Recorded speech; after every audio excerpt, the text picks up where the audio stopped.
The stars looked different here. Captain Daehyun pressed his palm against the cold metal wall of the observation deck and watched the distant sun of Kepler 442 grow larger each day. After 127 years of travel, the new Seoul was finally approaching its destination.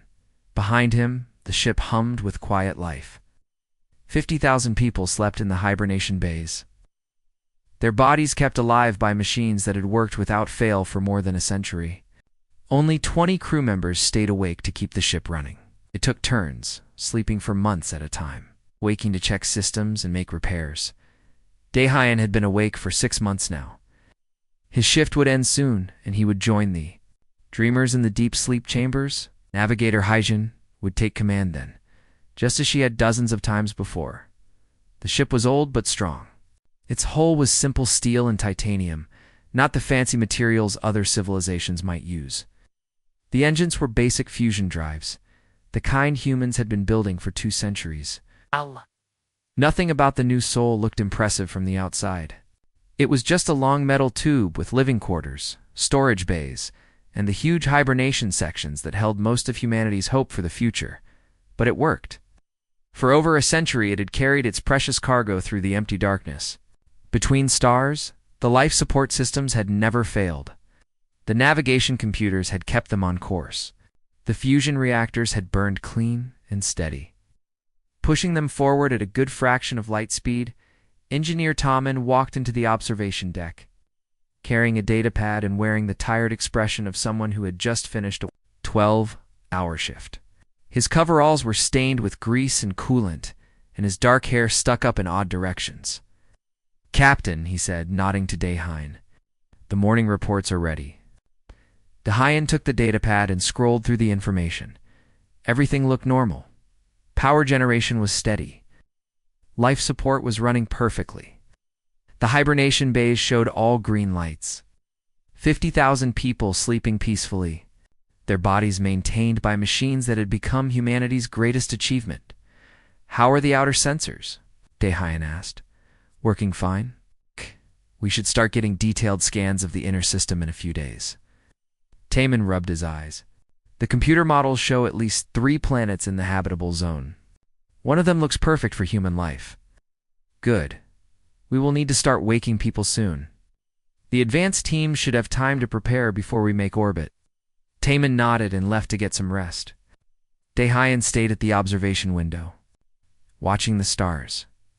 He thought about the Earth they had left behind, now just another point of light in the darkness. He thought about the world they were approaching, still invisible, but growing closer every day. The new Seoul was more than just a ship. It was a promise that humanity would spread beyond one world, that they would find new places to live and grow. The 50,000 sleepers were farmers and teachers, doctors and engineers, artists and scientists. They carried with them the seeds of a new civilization, but first they had to survive the journey. They had to hope that the world they were approaching would welcome them. 3 days later, the sensors began picking up something unexpected. Hyjin was on duty in the command center when the first readings came in. She was a small woman with sharp eyes and steady hands, the kind of person who could plot a course through an asteroid field without breaking a sweat. She had been navigating spacecraft for 20 years before the new Seoul launched, and she had guided the ship through the worst parts of their journey. "Captain," she called over the comm system, "you need to see this." Daehyun arrived in the command center within minutes. The main screen showed a tactical display of the Kepler 442 system. The sun was at the center, surrounded by its planets. But there were other things on the screen now, things that had not been there in the old telescope images from Earth. "What am I looking at?" Daehyun asked. "Structures," Hyjin said. "Big ones. The computer is still analyzing, but these readings suggest massive artificial constructions in the outer system." Daehyun felt his stomach tighten. They had known this was a possibility. The universe was old and Earth was young. The chances of finding other intelligent life were always real. "How massive?" he asked. "Each one is larger than our ship, much larger. The biggest readings suggest structures that could be cities or space stations." Daehyun stared at the screen. The new Seoul was nearly 2 kilometers long and carried 50,000 people. If these structures were much larger, they represented a civilization far more advanced than humanity. Are they active? He asked. Unknown. We are still too far away for detailed scans, but Captain, there is something else. Jean switched the display to a different view. Now the screen showed energy, readings, radio signals, and other signs of activity. This system is inhabited, she said quietly. It's very inhabited. I am detecting hundreds of artificial objects, regular communication signals, and what looks like industrial activity on several worlds. Daehyun felt the weight of 50,000 lives pressing down on him. The new soul could not turn around. They did not have enough fuel to reach another star system. This was their destination, whether the current residents wanted them or not. Wake the senior staff, he said. All department heads, command crew, and the first contact team. We need to make plans. Yes, Captain. Saijin began the process of waking key personnel from hibernation. Daehyun returned to the observation deck. The stars looked the same as before, but everything had changed. Somewhere out there, in the darkness ahead, other minds were thinking. Other civilizations were building. Other species were living their lives. Soon, humanity would meet them face to face. The process of waking people from hibernation was slow and careful. Each person had to be brought back gradually, their body temperature raised, their blood chemistry adjusted, their organs restarted one by one. It took hours for each individual and days for the full team. During this time, the new soul continued its approach. The sensors gathered more information each day. The alien structures became clearer, their purposes more obvious. Space stations, orbital factories, and what looked like massive ships moving between worlds. By the fourth day, it was clear that humanity was approaching a star system controlled by an advanced alien civilization. The question was whether that civilization would see them as friends or threats. Daehyun stood in the hibernation bay, watching as the revival process continued. In a few hours, Dr. Wu Jin would be awake and alert. Commander Jae-sung would follow soon after. The first contact team would be ready to make humanity's first official greeting to an alien species. But as he watched the sleeping forms of his crew, Daehyun wondered if they were prepared for what they might find. The new soul was a peaceful ship carrying farmers and families, not soldiers and weapons. They had come to build, not to conquer. He could only hope that the aliens would understand that difference. The future of humanity might depend on it. Commander Zethka stood in the observation chamber of Station Prime, watching the strange vessel approach their star system. His scaled hands moved across the control surface, adjusting the long-range sensors for a better view. The alien ship was still days away, but already it puzzled him. The vessel was primitive by hegemony standards. Its hull was made of simple metals that any first-year engineering student could identify.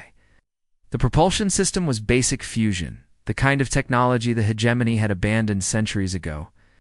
There were no energy shields, no quantum barriers, no gravitic deflectors, just bare metal moving through space at a fraction of light speed. "What do you make of it?" asked Mirren, the station's chief scientist. She was a Clixery, one of the insect-like species that had joined the Hegemony 3 1,000 years ago. Her forearms worked at different control panels, while her compound eyes processed multiple data streams at once. "It is definitely artificial," Zethka replied. His people, the Vorthok, had been the first to join the Hegemony Alliance. They were reptilian, with tough scales and practical minds that made them excellent military commanders. But I cannot understand why anyone would build something so crude. The Hegemony controlled over 200 star systems. 7 different species had united under one government, sharing technology and resources. They had explored thousands of worlds, met dozens of alien races, and built a civilization that spanned hundreds of light years. Most alien species they encountered fell into familiar categories. Some were advanced enough to join the Hegemony as equals. Others were still developing and needed guidance. A few were dangerous and had to be contained or relocated. The rest were primitive and could be safely ignored. This new ship did not fit any of those categories. The energy readings are strange, Moran said, her voice clicking with the rapid sounds of her language. Most of the vessel appears to be inactive. Life support is running, but at minimum levels. I detect very few active biological signatures. Zethka studied the data flowing across his screens. The ship was enormous, nearly 2 kilometers long. But it showed almost no signs of life. A few dozen warm bodies moved through its corridors, but the rest was cold and dark. Perhaps they are dead, he suggested. A generation ship that failed during its journey. No, Moran said firmly. Look at these readings. The ship is maintaining perfect environmental conditions in most sections. The fusion reactors are running at optimal efficiency. The navigation system is active and making constant course corrections. This is not a dead ship. Zethka adjusted the sensor focus and examined the biological readings more carefully. The few active life forms showed unusual patterns. Their heart rates were slow but steady. Their brain activity was minimal but consistent. Their body temperatures were slightly below normal for most species. They might be in some kind of stasis, he said. A hibernation state to conserve resources during the journey. That would explain the readings, Miran agreed. But look at the ship's construction. It has been traveling for over a century, maintaining life support for thousands of beings. What kind of technology can keep hibernation systems running for that long? Zethka did not have an answer. The hegemony had hibernation technology, but it was complex and required constant maintenance. Their best systems could keep someone in stasis for a few years at most. This ship had been doing it for over a century. Send a communication probe, he decided. Let us see if they respond to contact.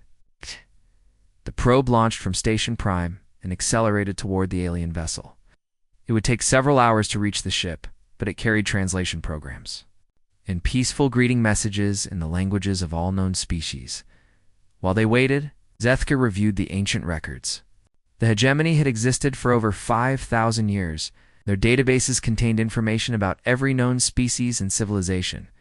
But nothing matched this new ship. Commander Moran said suddenly, I think I found something. Brought up a section of the historical archives that Zethka had never seen before. The files were marked with ancient symbols, the kind used by the first hegemony explorers thousands of years ago. These are old stories, she explained. Legends from before the hegemony was fully formed. Most scholars think they are just myths. Files contain descriptions of a species called the albino beast. The records were fragmentary and contradictory, but they painted a picture of pale, bipedal creatures who traveled between stars in great metal shells. They were said to have strange powers, able to survive in the vacuum of space and to heal or kill with their touch. The descriptions are very old, Miran said. But look at this physical data. She highlighted sections of the ancient text. The albino beasts were described as having pale skin, dark hair, and unusual resilience. They were said to be able to enter death-like states and emerge unharmed after long periods. They built simple but effective technology and could adapt to almost any environment. It sounds like the beings on that ship, Zethka said slowly. Legends say they disappeared thousands of years ago, Miran continued. The last recorded contact was in the Outer Rim, near the edge of what is now hegemony space. A damaged ship made contact with one of our ancestor species. There was some kind of misunderstanding, and the albino beasts left, never to be seen again. Zethka felt a chill run down his spine. Hegemony had protocols for dealing with different types of alien contact. They knew how to handle primitive species, advanced civilizations, and everything in between. But they had no protocols for dealing with legends that turned out to be real. What did the legends say about their capabilities? He asked. Miran scrolled through more of the ancient files. The records are unclear. Some sources describe them as peaceful farmers who could make any world bloom with life. Others call them sleeping demons who could awaken to destroy entire civilizations. Which stories are more reliable? Unknown. The records are thousands of years old, and they contradict each other. But all sources agree on one thing. The albino beasts were dangerous when threatened. The communication probe reached the alien ship and began broadcasting its greeting messages. For several minutes, nothing happened. Then the ship's simple communication system activated and sent back a response. The message was in an unknown language, but the translation programs quickly analyzed its structure. Within an hour, they had a basic understanding of the alien speech patterns. "They call themselves humans," Miron reported. "They say they are peaceful explorers looking for a new home. They want to establish friendly contact and request permission to pass through our space." "Standard first contact protocol," Zethka said. "Nothing threatening there." But as he watched the sensor readings, something bothered him. The ship's energy patterns were changing. More sections were warming up, and additional biological signatures were appearing. "They are waking up," Miron said. "The hibernation systems are bringing more of them back to consciousness." Zethka watched the process with growing concern. Each time a new human awakened, the ship's energy output increased. What looked like simple life support systems were generating power levels that matched some of the hegemony's smaller warships. "How many are aboard that vessel?" he asked. "The estimates keep changing," Miron replied. "But based on the ship's size and the hibernation bay configurations, there could be tens of thousands of them." Zethka felt his blood run cold. An army of albino beasts, waking up at the edge of hegemony space. The legends had returned, and they were more numerous than anyone had imagined. "Contact the fleet command," he ordered. "Tell them we have a potential threat approaching the inner system. And send a priority message to the Council. They need to know about this." As the communication systems carried his urgent messages across the hegemony, Zethka watched the human ship continue its approach. More of the creatures were waking up every hour. The ship's energy levels continued to rise. Whatever the humans intended, peaceful or otherwise, they were about to encounter a civilization that remembered the old legends. And those legends spoke of beings who could bring either salvation or destruction to entire worlds. The question was, which version of the legend would prove to be true? So-young had never been alone on the new Sol before. The 19-year-old apprentice engineer walked through the empty corridors, her footsteps echoing in the silence. Every few minutes, she checked her handheld scanner to make sure the ship's systems were still working properly. She had been scheduled for hibernation 2 days ago, but something went wrong with the automated systems. The ship's main computer, Arya, had begun acting strangely after the alien communication probe made contact. Warning lights flashed in the hibernation bays, and the wake-up sequences had started without authorization.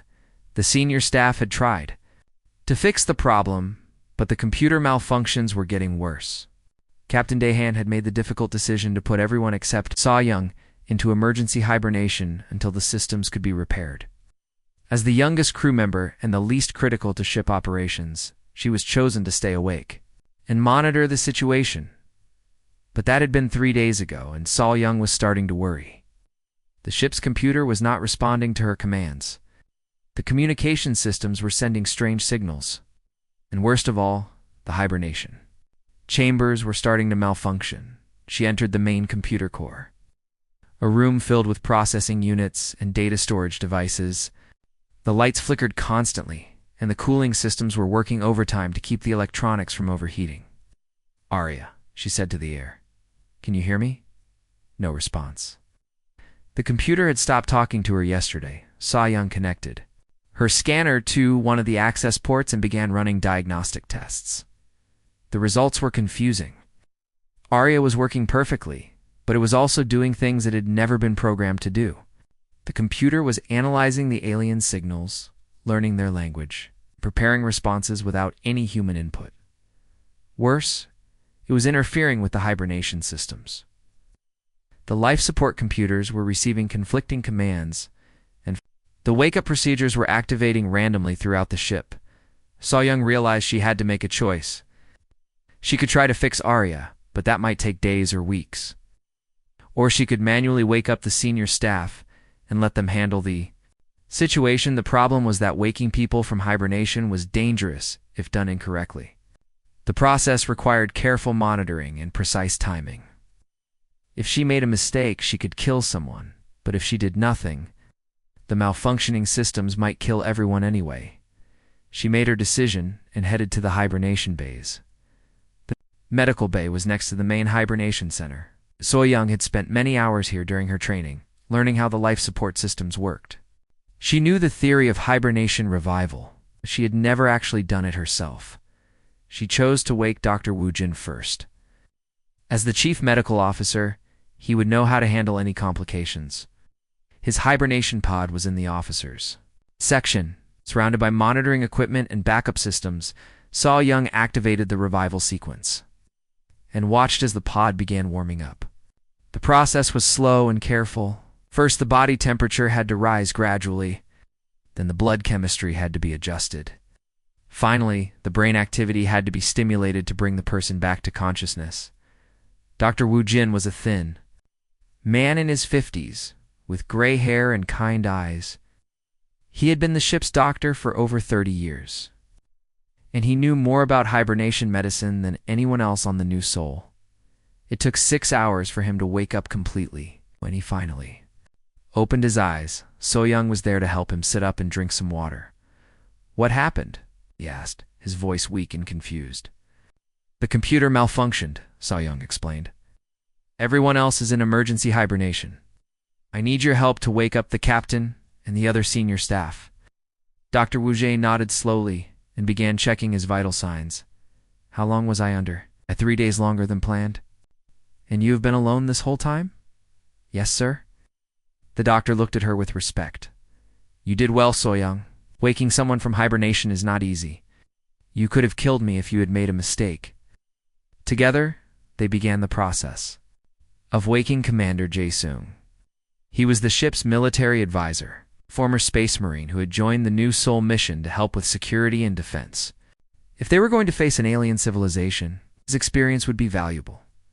Commander Jae-sung was a large man with short black hair and numerous scars from his military service. He took longer to wake up than Dr. Wu Jin, but when he finally regained consciousness, he was immediately alert and ready for action. "Port," he said as soon as he could speak clearly. Dr. Wu Jin explained the situation while So Young continued monitoring the ship's systems. The computer was still malfunctioning, but it seemed to be getting worse. More hibernation pods were showing warning lights, and the ship's sensors were detecting massive energy buildups in the alien structures ahead. "They think we are preparing for war," Commander Jae-sung said after reviewing the sensor data. "Every time we wake someone up, they see it as a weapon system coming online." "Why would they think that?" So Young asked. "Because they do not understand human biology, Doctor," Wu Jin explained. "When we wake up from hibernation, our bodies generate massive bioelectric activity. Our brains restart, our hearts begin beating normally, and our metabolism accelerates rapidly. To their sensors, it probably looks like we are charging weapons." Commander Jae-sung studied the tactical display. "How many ships do they have?" "None." So Young replied, "But the sensors show at least 50 large vessels moving in our direction. We need to wake the captain," Commander Jae-sung decided, "and the first contact team. We need to establish communication before this situation gets worse." But as they began the process of waking Captain Dae-heen, the ship's sensors detected something alarming. The alien fleet was accelerating toward them, and energy weapons were powering up throughout the formation. "They are not coming to talk," Commander Jae-sung said grimly. "They are coming to fight." So Young felt a cold fear settle in her stomach. The New Sol was not a warship. It had no weapons beyond basic point defense systems designed to clear space debris. Against an advanced alien fleet, they would be completely helpless. But she also felt something else. Anger. The humans had done nothing wrong. They had sent peaceful messages and asked for permission to pass through alien space. They had followed all the proper first contact protocols, and now they were being treated as invaders. "What do we do?" she asked. "We wake up everyone we can," Commander Jae-sung replied. "If they want to fight, we will give them one." Dr. Wu Jin looked worried. Waking too many people at once could overload the life support systems. And if the aliens interpret each revival as a weapons activation, we might provoke them into attacking sooner. "Then we need to find a way to communicate with them," Commander Jae-sung said. "We need to make them understand that we are not a threat." So Young had an idea. "What if we are not trying to communicate with the right people?" Two men looked at her with confusion. "The military ships are probably commanded by soldiers," she explained. Soldiers think like soldiers. They see potential threats everywhere. But there must be civilians in their civilization. Scientists, diplomats, maybe even children? What are you suggesting? Dr. Wujin asked. What if we try to contact their civilian population directly? Not their military, but their regular people. Show them who we really are. Commander Jae-soon frowned. That could be seen as an act of war. It's bypassing military communications to contact civilians directly. Or it could be seen as what it is, So-young said. A peaceful gesture from people who just want to be friends. As they debated their options, Captain Dae-hyun began to stir in his hibernation pod. The revival process was almost complete, and soon he would be awake to take command of the situation. But time was running out. The alien fleet was getting closer, and their weapons were fully charged. Whatever decision they made, it would have to be soon. The future of humanity depended on what happened in the next few hours. Elder Voxstar floated in the center of the Hegemony Council chamber, his crystalline body pulsing with slow light as he processed the incoming reports. The council chamber was a massive sphere deep inside the capital world, where representatives from all 7 species of the hegemony gathered to make important decisions. Around him, the other council members argued in their various languages. Commander Zethka's report had arrived an hour ago, and the debate had been fierce ever since. The energy signatures match no known weapon system, said Councillor Thekarin, a gaseous being whose voice came from speakers built into his containment suit. But the power levels are enormous. Each awakening creature generates as much bioelectric energy as a small starship. The ship itself shows clear signs of advanced technology, added Councillor Nimra, whose aquatic species required a water-filled chamber to participate in the meetings. It has maintained perfect life support for over a century. Our best hibernation systems can barely manage a few years. Elder Voxstar had lived for over 3,000 years. He was old when the hegemony was first formed, and he had seen the rise and fall of dozens of civilizations. His crystalline structure stored memories that went back to the earliest days of interstellar contact, and he remembered the old stories. "Show me the biological readings again," he requested, his voice resonating through the chamber like wind chimes. The central display showed the energy patterns from the human ship. Each time one of the creatures awakened from hibernation, there was a massive spike in bioelectric activity, followed by a steady glow of life energy. Voxstar had seen those patterns before. "I know what these beings are," he said quietly. The chamber fell silent. All eyes turned to the ancient elder. 5,000 years ago, when I was young and the hegemony was still forming, there were stories, legends passed down from the earliest spacefaring civilizations. They spoke of a species called the albino beast. He manipulated the chamber's controls, calling up files that had not been accessed for millennia. Ancient recordings appeared in the air, showing pale bipedal creatures with dark hair and strange resilience. The stories said they traveled between stars in great metal shells, sleeping for decades or centuries at a time. They could survive in environments that would kill most species, and they had a peculiar ability to either heal or destroy, depending on their intentions. Councillor Thekarin's containment suit hummed with agitation. "Those are myths, Elder. Children's stories to frighten young ones, are they?" Voxstar asked. "Look at the evidence. Pale skin, dark hair, extraordinary hibernation abilities. Simple, but effective technology, massive bioelectric signatures. The descriptions match perfectly." He brought up more ancient files, showing fragmentary records of actual contact with these beings. 3,000 years ago, a damaged ship of albino beasts made contact with the hegemony's predecessor civilizations. The records are incomplete, but they describe creatures who appeared near death, but then awakened with incredible vitality. "Happened to them?" asked Councillor Nimura. "There was a misunderstanding," Voxstar replied. "Our ancestors interpreted their attempts at medical aid as attacks. The albino beasts eventually left, but not before demonstrating capabilities that our civilizations had never seen before." The chamber's communication system chimed with an urgent message. Admiral Korthovel's fleet had reached the outer system and was preparing to intercept the human vessel. "What capabilities?" Commander Zethka asked from his remote location. Voxstar accessed more ancient files. The records speak of miraculous healing abilities. Wounded warriors were restored to health by the touch of the albino beasts. Same touch could bring death to enemies. They could make barren worlds bloom with life, or they could turn fertile lands into wastelands. You speak of legends, Counselor Thekaran protested. We need facts. The facts are in front of us, Voxstar replied. A ship that has maintained perfect life support for over a century. Hibernation technology that surpasses our own. Bioelectric. Signatures that suggest incredible metabolic control. These are not primitive beings. They are something else entirely. On the tactical display, Admiral Cordoval's fleet formed an attack formation around the human ship.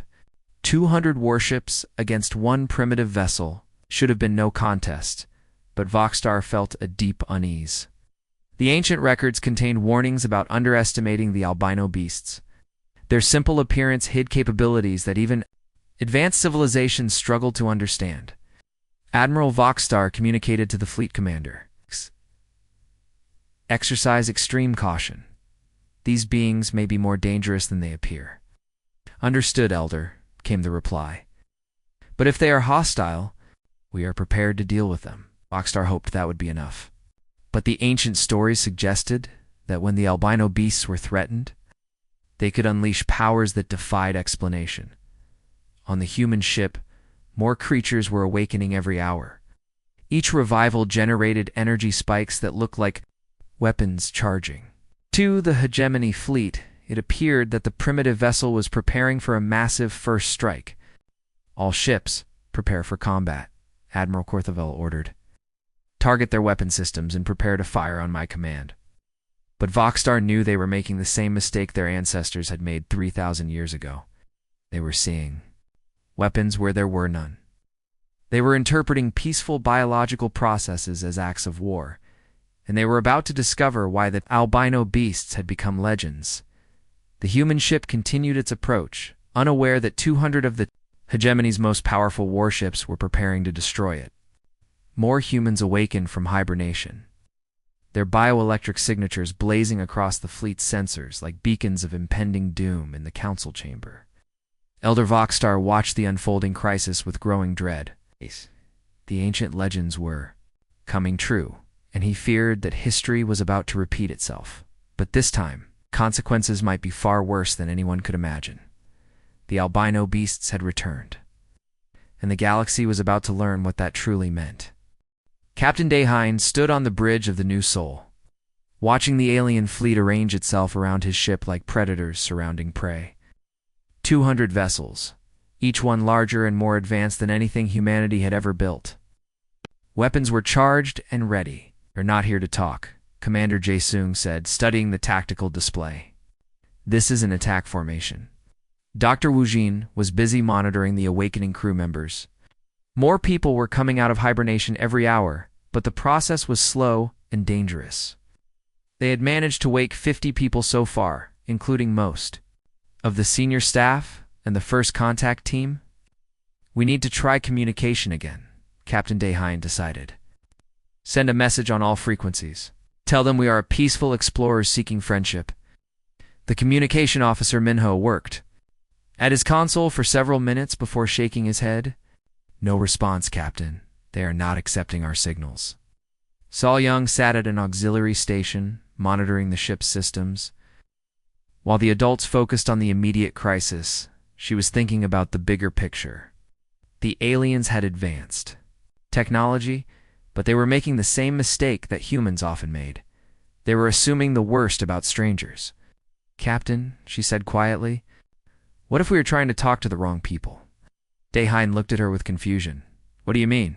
Those ships belong to their military, So Young explained. Military people think about threats and enemies, but there must be civilians. In their civilization, regular people who might be curious about us instead of afraid. Commander Jae-sung frowned. Bypassing military communications could be seen as an act of war, or it could be seen as what it really is, So Young replied. A friendly greeting from people who want to be friends.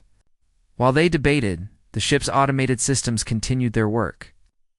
The New Sol had been designed to support a large population, and as more people awakened from hibernation, The ship began activating additional life support systems, manufacturing.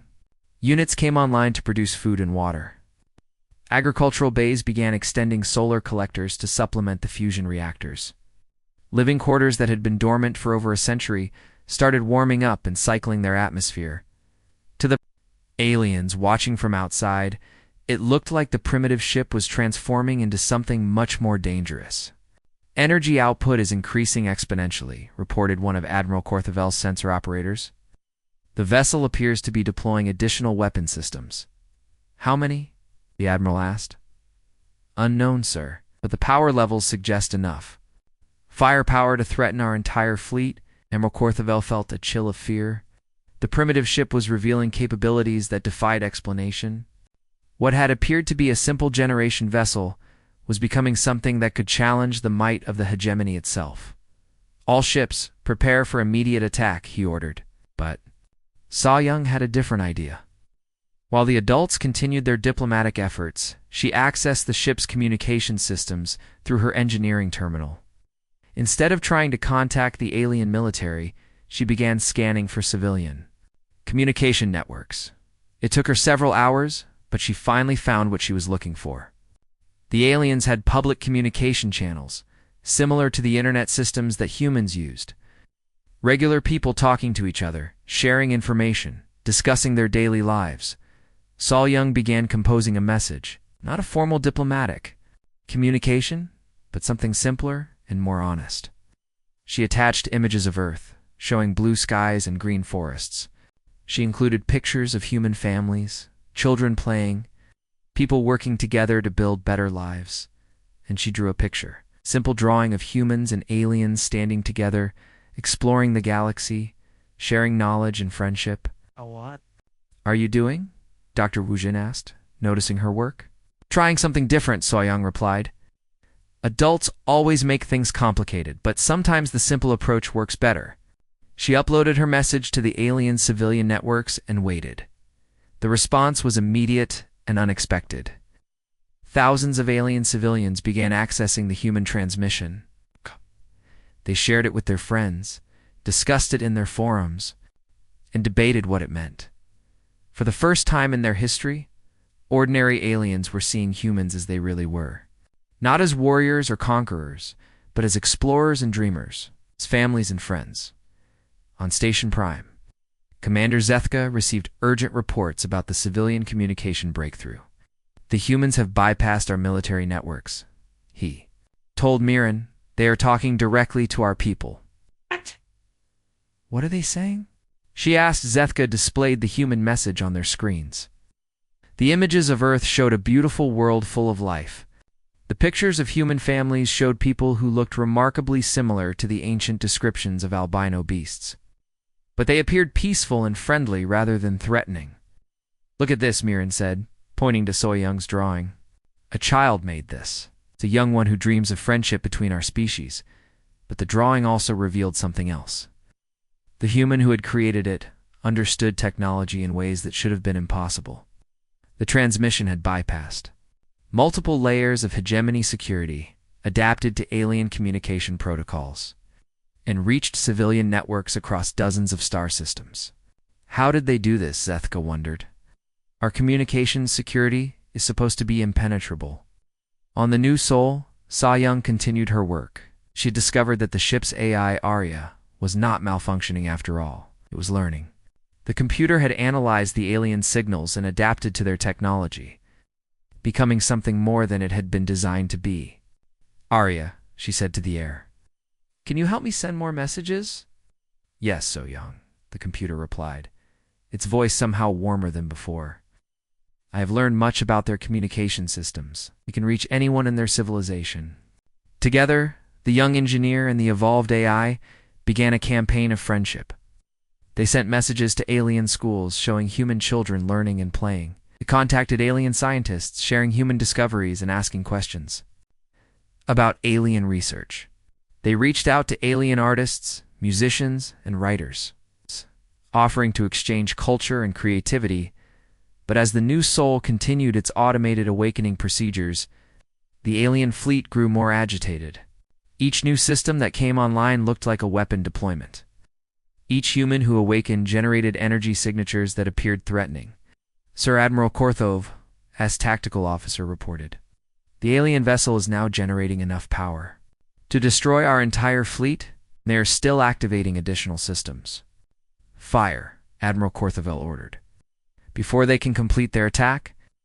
But at that moment, Elder Voxstar's voice echoed through the fleet's communication system. All ships, hold your fire, the ancient being commanded. I am receiving reports. From across the hegemony, aliens are not preparing for war. They are preparing for peace. The Admiral hesitated, his finger hovering over the attack command. Explain, he demanded. They're talking to our people, Voxstar replied. Not our military, but our civilians, our children, our families. And they are not speaking of conquest or dominance. They are speaking of friendship and cooperation. Screens throughout the fleet, the human messages were being displayed. Images of Earth's beauty, pictures of human families. Saw Young's simple drawing of interspecies friendship. The young one calls herself Saw Young, Voxstar continued. She appears to be their equivalent of a child, but she has accomplished something that our greatest engineers could not do. She has bridged the gap between our civilizations using nothing but curiosity and hope. Admiral Korthovel stared at the human ship, its hull now gleaming with the light of dozens of activated systems. What he had interpreted as weapons were actually life support systems, manufacturing units, and agricultural facilities. The humans were not preparing for war. They were preparing to live. Stand down, he ordered quietly. All ships, stand down. Crisis had passed, but the real test was just beginning. Humanity had made contact with an advanced alien civilization, and a young engineer's simple message of friendship had prevented a war. Now they would discover what came next. 3 days had passed since the hegemony fleet stood down, and the space around the New Sol had become the strangest diplomatic zone in galactic history. Admiral Korthovel's warships maintained a respectful distance while smaller vessels moved back and forth, carrying messages and gifts between species. Captain Dayhayan stood in the main cargo bay, watching his crew prepare the first official exchange between humans and the hegemony. Tables had been set up with examples of human art, music, and food. Scientists from both species were eager to begin sharing knowledge. But the real breakthrough had come from an unexpected source. Saw Young sat at a workstation in the corner, surrounded by alien communication devices that she had somehow learned to operate. Her simple message of friendship had opened doors that formal diplomacy could never have reached. Now she was coordinating cultural exchanges with alien civilians across dozens of star systems. The Clixery want to know about human music, she told Dr. Wujin. They say they have never heard anything like our singing. And the Vorthok are fascinated by our agricultural techniques. Dr. Wujin smiled as he watched the young woman work. You have done something remarkable, So Young. You have given our species a future among the stars. But Elder Voxstar, who had arrived on a special diplomatic vessel, was more interested in understanding what humans truly were. He floated in his crystalline form near the captain, his ancient mind processing everything he observed. Your ship is extraordinary, he told Captain Dayhayan. We have studied your technology for days, and we still do not understand how it works so well. It is not complicated, the captain replied.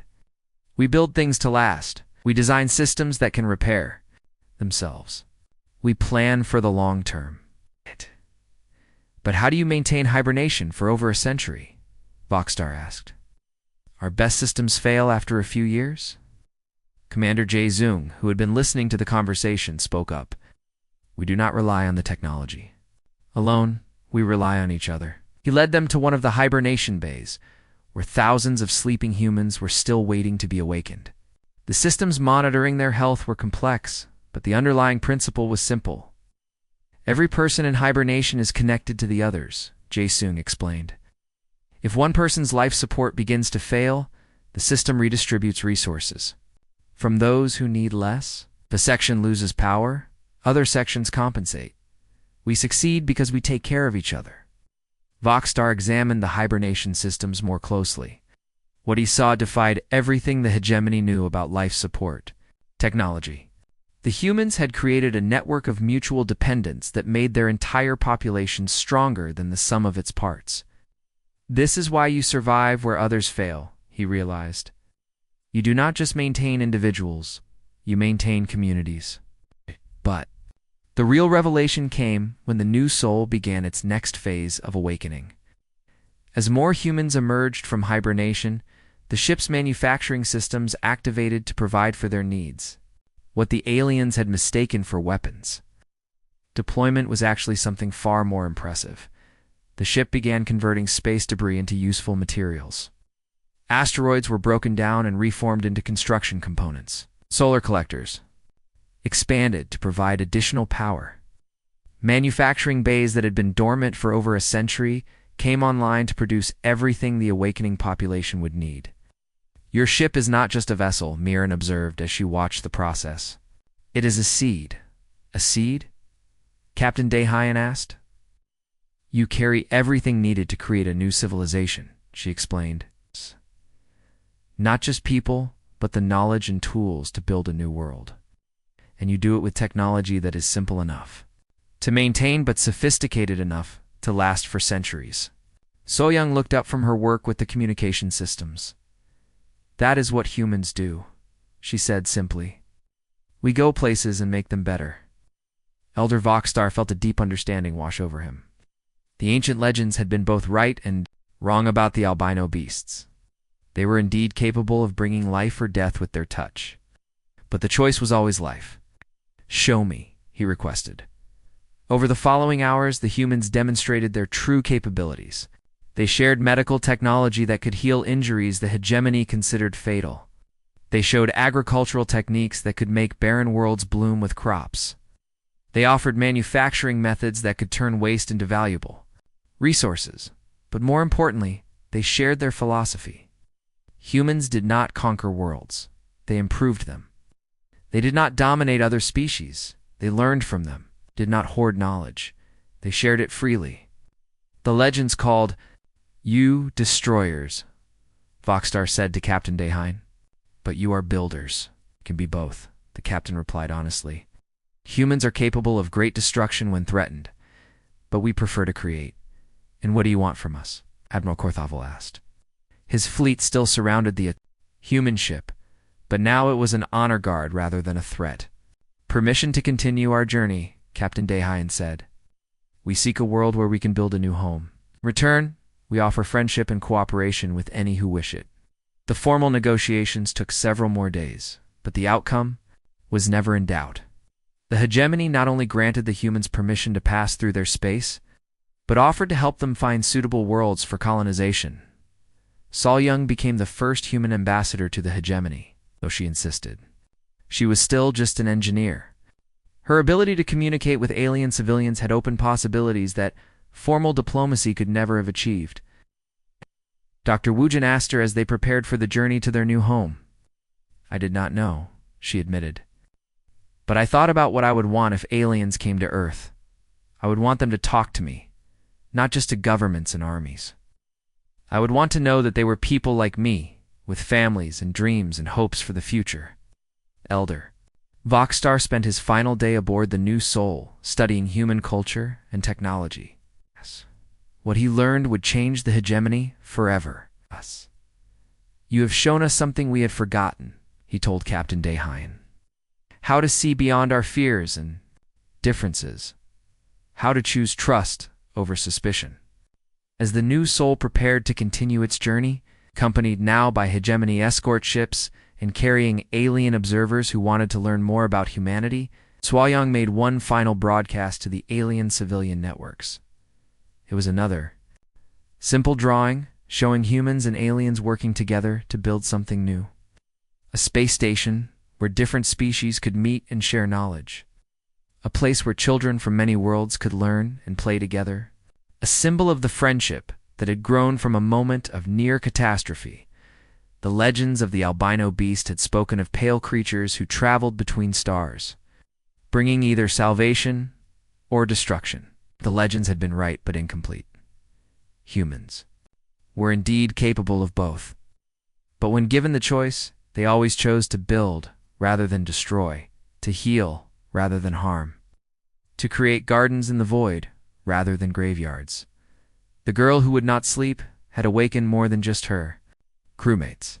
She had awakened hope throughout the galaxy that different species could not only coexist, but thrive together.